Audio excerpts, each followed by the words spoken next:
विटा येथील पत्रकार प्रसाद पिसाळ यांच्यावर झालेल्या खुनी हल्ल्याबाबत आरोपीवर गंभीर कारवाई व्हावी, सोबत विटा परिसरातील गुन्हेगारी मोडीत काढण्याच्या मागणीसाठी सांगली जिल्ह्यातील सर्व पत्रकारांनी बुधवारी सांगलीचे जिल्हाधिकारी अशोक काकडे आणि अतिरिक्त पोलीस अधीक्षक रितू खोकर यांना निवेदन दिले।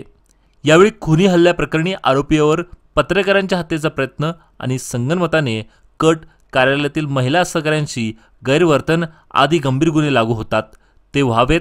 आरोपीवर पत्रकार संरक्षण कायद्यानुसार देखील गुन्हा नोंद व्हावा व तपास उपअधीक्षक दर्जाच्या अधिकाऱ्यांकडे सोपवावा।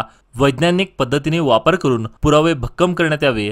आरोपींना संघटित गुन्हेगारी कायदा मोका अशा विविध मागण्या यावेळी करण्यात आल्या।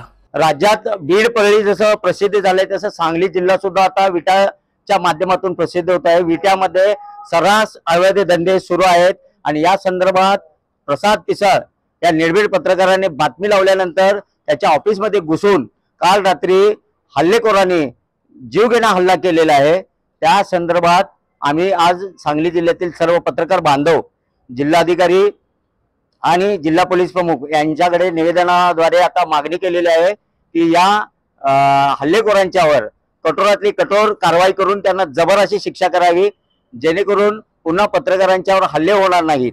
तसेच जे कोण संबंधित दोषी पोलीस अधिकारी आहेत की जे तेथील स्थानिक जे कोण अवैध धंदे करतात त्यांना पाठीशी घालतात त्यांच्यावरही कठोर कारवाई करावी अशी मागणी आम्ही आता जिल्हा पोलीस प्रमुख आणि जिल्हाधिकारी यांना केलेली आहे।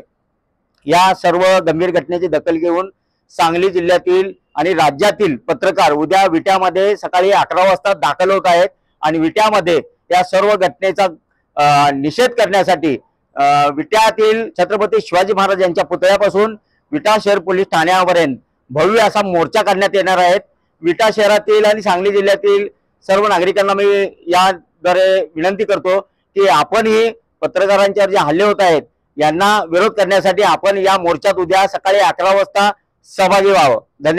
तसेच सांगली जिल्ह्यामध्ये अनेक ठिकाणी पोलिसांनी कारवाई केलेली आहे, पण काही ठिकाणी अनेक शहरामध्ये ठाण मांडून बसलेले कर्मचारी असतील, अधिकारी असतील, मग ते महसूल प्रशासनातील असतील किंवा पोलीस प्रशासनातील असतील, याच्यामुळे हे गुन्हेगारांची संख्या वाढत आहे का असे सर्वसामान्य लोकांना शंका यायला लागली आहे। त्याचबरोबर लोकांचे ज्या काही केसेस असतात त्या सुद्धा काही ठिकाणी दखल घेतली जाते, अधिकाऱ्यांच्याकडून दखल घेतली जात नाहीये। विटा शहरात अशी चर्चा आहे आता सांगली शहरामध्ये आणि सांगली जिल्ह्यामध्ये की गोळ्या बिस्किट दुकानात ज्या पद्धतीने मिळते त्या पद्धतीने ड्रग्स मिळतात अशा पद्धतीची चर्चा आता सुरू आहे। त्यामुळं पुढे भविष्यात नवीन तरुण पिढी जी या नशेच्या विळख्यात अडकत आहे ते कुठं जर थांबवायचं असेल तर याचा बंदोबस्त पोलिसांनी ताबडतोब केला पाहिजे। नूतन जिल्हाधिकारी यांना सुद्धा मी आता निवेदनाद्वारे मागणी केलेली आहे। त्याचबरोबर जे दोषी अधिकारी असतील विटा पोलीस ठाण्यातील त्यांच्यावर भी कारवाई करावी। त्याचबरोबर एमडी ड्रग्सचा जी कारवाई एलसीबी पोलिसांनी केली की 60 किलोमीटरवर असणाऱ्या एलसीबी पोलिसांना कारवाई झालेले कळतंय आणि तिथं ड्रग्सचा कारखाना आहे हे त्यांना समजतंय, मात्र विटा शहर 5 किलोमीटर असणाऱ्या पोलिसांना तिथं माहिती नाही आहे। मग याबाबत जिल्ह्यात उलटसुलट चर्चा सुरू आहेत।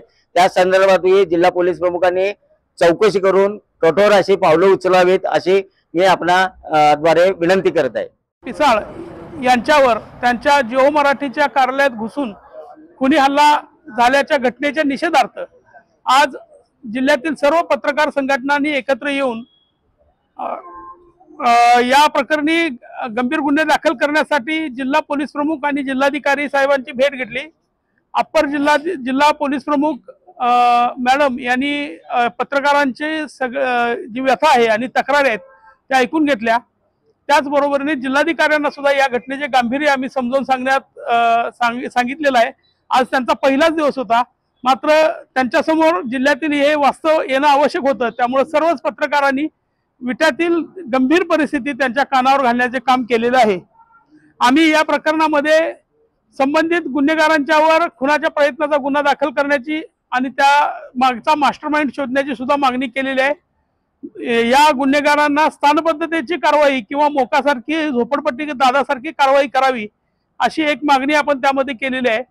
याशिवाय विटा शहरातील आणि विटा खानापूर तालुक्यातील ज्या गुन्हेगारी कारवाया सुरू आहेत एखाद्या अंडरवर्ल्ड प्रमाणे हे सगळा कारभार सुरू आहे आणि तिथल्या लोकांना, तिथल्या व्यापाऱ्यांना, तिथल्या सर्व क्षेत्रातील माणसांना दबावाखाली घेणं, सावकारी, अपहरण, खुनाचा प्रयत्न, खून अशा ज्या घटना घडत आहेत, या सगळ्या मागे ज्या गुन्हेगारी कारवाई आहेत हे सगळ्या थांबवण्यासाठी आणि एमडी ड्रग्ज सारखं प्रकरण झालंय, तर विट्यासाठी स्वतंत्र एक टास्क फोर्स निर्माण करण्यात यावा अशी आपण मागणी केलेली आहे. जिल्हा पोलीस प्रमुखांनी ती मागणी मान्य करावी आणि कारवाई करावी अशी आपली मागणी आहे. पोलिसांची बाजू घेऊन सत्य परिस्थिती मांडणाऱ्या पत्रकारांच्यावर जर हल्ला झाला असेल तर जिल्ह्यातल्या पत्रकार कुठलाही सुरक्षित नाही, हे विट्याच्या घटनेनं दाखवून दिलेलं आहे. त्यामुळं उद्याच्याला आम्ही या संदर्भात विट्यामध्ये आंदोलनाची घोषणा केलेली आहे.